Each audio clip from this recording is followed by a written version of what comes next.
what can you not be faithful to if you're faithful to God? If you're faithful to God, what will it require you to disappoint? Be honest with yourself.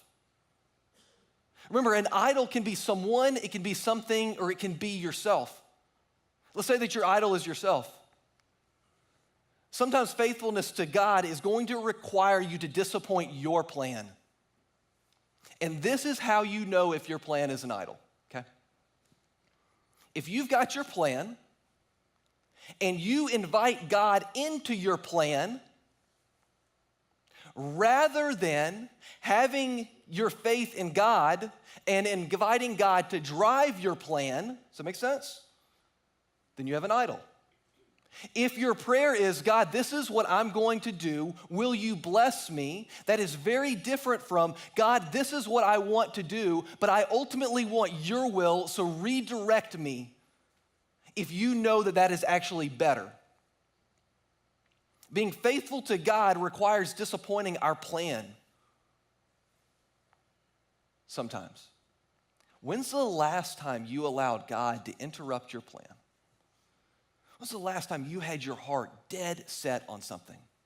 But before you executed that, before you actually did it, you were willing to pray that prayer that Jesus prayed before he got on the cross, where he said, God, not my will, but your will. If your plan is more important to you than your God, then you have an idol. Sometimes our idol is somebody. This is hard. This is hard. I know this.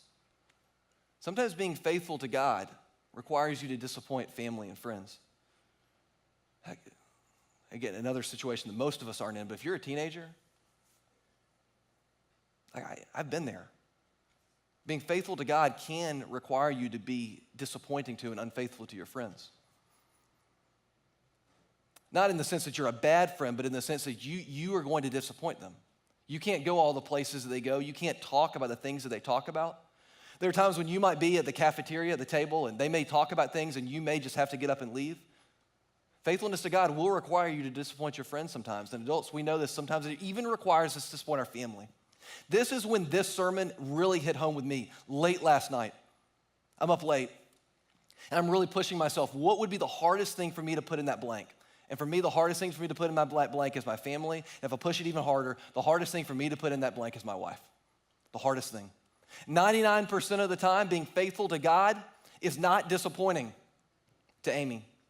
But I know, in fact, I've never run into it, but there may come a time when God calls me to do something that Amy may not be happy with. That is the hardest thing for me to put into that blank. But if I'm being honest, I can only ultimately be faithful to one thing. Am I faithful to God? Am I willing to disappoint my wife? Which of these things drives the other one? There can't be a tie. The last thing, sometimes faithfulness to God requires disappointing something, an ideal, your political party. Let me just ask you this. Do you invite God into your political ideals? Read the Bible to find things that justify your political position? Pull out the parts that do and ignore the parts that don't?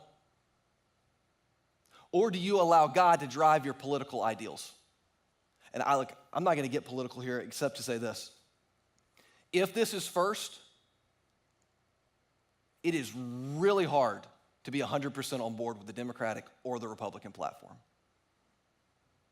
What ultimately is driving you? You can be a Republican or you can be a Democrat. That's fine. But at the end of the day, do your politics drive your theology, or does your theology drive your politics? What is the hardest thing for you to put in that blank? Whatever the hardest thing for you to put in that blank is probably your biggest idol. You can only be ultimately faithful to one thing. So you better make sure it's the right thing.